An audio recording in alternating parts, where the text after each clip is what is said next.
Hey everyone, welcome to Eyes Closed with Cory Wells. What's going on? Not a whole lot. We're just chilling at a church, as you do on a Friday night. A very old church. It's very, smells like incense. We're vibing with Jesus in the back. My man. Jesus vibes. So let's talk about obviously your first album, The Way We Are. Mm-hmm.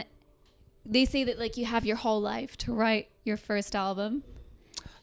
Yeah. But I know that you got signed to Pure Noise and that you kind of had to hammer out those songs. Yeah. So what kind of headspace were you in when you approached writing for the record? It was really weird because I wrote all the songs leading up to the signing of Pure Noise, because I as a human, as an artist, I had to write them for me, emotionally, and then by the time Pure Noise came around, I was in a very comfortable headspace, and I didn't really feel the need to write any songs.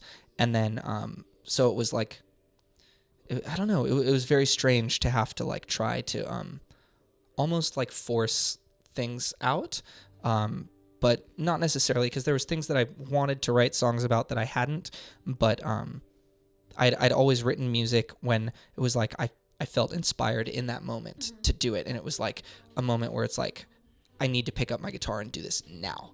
For me and for the record, it wasn't necessarily like that. But there was some very, very strong emotional topics on the record, that songs that I'd always wanted to write about and then I hadn't. So it was a really good chance to get those out of me. And I always work really well under pressure. When it came to school. You're one of those, huh? Yeah, when it came to school and stuff, it was if we had a paper due, I know I would start it at 2 a.m. the day before. Oh my God, I can relate. I knew it would be fine. So that's kind of how the tail end of this record was, where it was we had a release date, we had everything, and we booked studio time, and I went to the studio. We had 4 more songs to do, and I went to the studio with literally nothing. Other than ideas and kind of just the pressure of needing to get it done, I think helps me get things done. Yeah. All right. So maybe you'll know for your next endeavor. I'm trying to be ahead of the game for the next one. Yeah. I'm going to be ahead of the game. Not counterproductive? No? Yeah. Okay. All right. Let's see. One song of the record that immediately, the title caught my attention is Keiko. Uh-huh. I'm a huge fan of orca whales. It's not that. Always have been. It's not What's that. the connection? Or what else does it mean? Because Keiko is the name of the whale in Free Willy, I think. Is it not? It's the name of an orca whale. No, it's Willy. It's Willy. I don't think so. Willy. Well, in the movie it is. Yeah. But I think the actual whale's name. Is it Keiko? I think it's Keiko. Yeah. Yeah. I'm almost positive. The actor whale. The actor whale yes. is Keiko.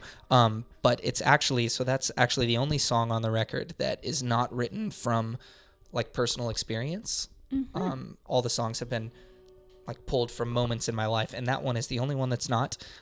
It's about actually my favorite anime that I had growing up. And the girl in the anime, her name is Keiko. And it's not really on, it's because the song is obviously about a relationship between two people.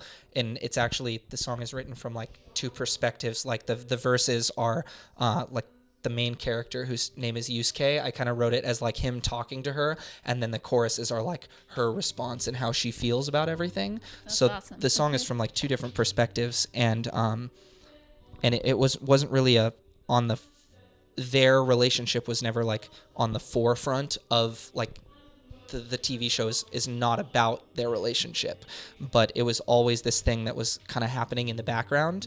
And I really wanted to dive into how does Keiko feel about this, because she kind of gets treated really poorly through the whole thing, but she unconditionally loves this person, and I wanted to really dive into that. So nothing to do with orca whales. But I don't know how I feel about that now. No, just kidding. No, I'm gonna have to revisit and really listen again. With it's a really good show. It's a really good show, though. Do you think that Keiko the whale is named after? I don't think so at all. Probably not. I don't think so. All right. Well, moving on to maybe a little bit more serious topics. Harbor. I know that a lot of people really connect with that song. Like you can see on YouTube people sort of talking about their experiences. Yeah. Are you willing to share kind of like the inspiration? Yeah, absolutely. behind that song for you? And if you're staying for the show, you'll hear it twice because I also say it during the show. It's the only song that I actually do talk about what it's about. But Harbor is one of the songs for me that I really needed to write a song about it, and I'd actually started the song Fall Apart on the record was originally supposed to be the topic of Harbor, and I'd been trying to make it this song that was so meaningful to me for a long time, and I always felt like it never, like the song wasn't strong enough to stand on its own 2 feet the way that I had written it. And so I got the chance to write music with Chris Carrabba from Dashboard, and so I thought I'll work on what was formerly Fall Apart. I'll work on that with him. He's like the master of all things sad. And when I told him what the song was about and I played it for him, and he told me, I don't think that this is that song, and it felt weird at first to hear that, but then he said, I think you still need to write that song. And it was like the weight of the world off my shoulders that I no longer needed to force this to be what I wanted it to be. So I started over, and then I wrote Harbor, which is my favorite song. That I don't know that I'll write a song that I like more than that one, but it is actually about like a miscarriage that me and my fiance had. And I told you like off camera that when I grew up, like abortion was like, that was the answer to getting someone pregnant. And then when it happened to me, it was not like at all an option. And it was very different. And it was something that I was like really looking forward to, having happened to me. And then it got taken away almost as quickly as it came. And I just never thought that having that happen to me would like be such an impactful like thing and really like bring me as low as it actually did. But yeah, it's just kind of, the song is just about like kind of my feelings of taking me through that whole scenario. And yeah, it was just a very, very hard time of my life. Yeah. Yeah. I believe that. And well, it's great that you did write the song, because so many people, have expressed how much it means to them and how much it helped them. Yeah. Through, very similar. And that was one of the things that Chris had told me too when I told him what it was about. He said, because I already had lyrics written, and he said, I don't get that from this song. And he said, I think this is such an important topic that if that's what you're going to write it about, I think it needs to be very apparent that that's what it's about. Don't try to generalize it to make it relatable to more people. He's like, just make it very apparent that this is what the song is about. And so that's what I did. And I think it came out great. It's my favorite song on the record. Awesome. Yeah. Amazing. I do love it too, I gotta say. I'm so glad. I mean, like, your music obviously in general is very sad, but your life isn't, a tragedy, let's say. No, it's not. If you had only one shot to like write one song and put it out there for the world to hear, what would you write it about? Oh man, that's a very good question. Yeah, that's a very good question. I don't know, actually, and that's such a good question. I'm very caught off guard. But we can come back to it. No, not at all. I honestly think that it might. I think I might have already done it. I think it might be Harbor. But it's so interesting, that question, because it's an important question to me. It reminds me of like one of my favorite scenes from like a movie ever. Have you seen like Walk the Line? It reminds me of like one of my favorite scenes when he goes to like record his music for the first time to try and get a record deal, and the guy's like, this is terrible. I hate this. I'm not going to market this. And then he said, if you're lying there dying in the street and you have a chance to sing one song to sum up your life, there you go. you're going to sing the same song that I hear on the radio 20 times, or are you going to sing something real? And that scene always spoke to me, like, as an artist. So it's a very good question. It immediately made me think of that. To you, what does quiet music express? Or what does it express that loud music cannot, to you personally? I don't know. I just think just like the dynamic of quiet music, and something being softer, just like it kind of has an advantage in bringing out, I feel like sadness or like despair, easier than like, and I don't know, when you say loud, my brain goes to like aggressive. Yeah. As someone who grew up listening to like hardcore and metal and punk and stuff like that, and I played in those bands my whole life, and it's always been about like anger, like the lyrical topic always, not always, but for the most part, like bounces off how the music sounds, and when something's loud, it tends to be more aggressive or something, I don't know, something along those lines. I just think that being soft has like a clear advantage in bringing out softer emotions. Yeah. Okay, and then to kind of reverse it there, which song off your album would be the sickest metal track? If you were to like do like a metal remix or whatever.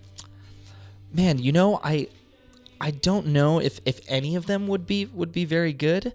Well, if I could rearrange them. Sure, then, of course, all the creative, license. I would say Wildfire, because that's actually the only track on the record that really like is a very angry song. Yeah. It's the only one that is well, not the only one, but it's not about a girl. It's not about a relationship. It's just about like a friend that I had, that I never thought that, like, you hear about people that are like terrible people, but it's like weird to get so close with one and not know it, and then have them like really, like, I'd never been like hurt by a friend like that bad before. And so that song was very much like a lot of just anger at that person, and I think that would translate very, very well to a metal song. 100%. Yeah, I watched the video again today, and I was like, this is horrific. Yeah, it's a little heavy. It's a little heavy on its own already. But, and even like the video, the snake and shit, like, yeah, you could do a lot. Yeah. I think I was really worried. This Wildfire 2.0, like, yeah. I was really worried the snake was gonna like pick up on, like, so I had to like yell at the snake. I was worried it was gonna like pick up on my vibes and like be pissed at me. But the lady was like, snakes don't have ears, so. Oh, they don't. No, okay. They just like read like vibration. She was like, if you put the snake on the ground next to the speaker, like it might be like irritated, but she was like, it'll be fine. And it was weird. It was once I'm not like a big snake person, and like the director was like, we're gonna have this huge 10-foot snake in this video, and I was like, kind of nervous about it. And once I like saw the snake, I was like, oh, this thing's just big old sweetheart. Like, this thing wouldn't hurt anybody. Did it have a name? It was Pandora. Yeah. What an epic name. It was a very nice snake. It was like 10 years old, I think. Okay. Yeah. All right. So in snake years, like, no, like grandmother, or is that? I don't know, actually. I don't know in snake years, but in human years, it was like a 10-year-old snake. Okay. Yeah. Very nice snake. Last but not least, so you were in Germany last week, or in Belgium as well, and Belgium was yesterday, and Germany was all of before that. So you crashed at a lot of people's houses. I did not. What? No, you didn't? I did not. Who? Oh, okay. Well, then that question can, go out the window. I was going to ask, like... We were supposed to. We were really stressed about... Yeah. It was a bummer. Like, Lizzie Farrell was supposed to be on this tour, and she got ill and was not able to do it. And we were supposed to, like, share a van together, and... she said, like, oh, I have places to stay, like, all over. So we were like, okay, no problem. And then she dropped off the tour, and we were really worried about places to stay. So last time I was here, I hired the same driver, same van as last time, and it just has like 6 bunk beds in it. So we just sleep in the van, and then we just shower at like rest stops and stuff. It's like £3 to like shower or something like that. Okay. So Well, I'm sorry I case, ruined your last question. I was going to ask you about like German hospitality, anything. Well, still, I can still answer that because everyone it was like crazy how welcoming and just how nice everybody was. Like everyone is just, welcoming is just like such a good word to sum it up. Everyone was just so nice. It was. And it was like that last time that I was here as well. Yeah. So I was really excited to go back to Germany. And the food at like the venues is like in America, like they just give you like $5 and they're like, here's your per diem. But here, like most of the venues, they give you food. In Germany, just like the hospitality food wise was like this is like an incredible meal.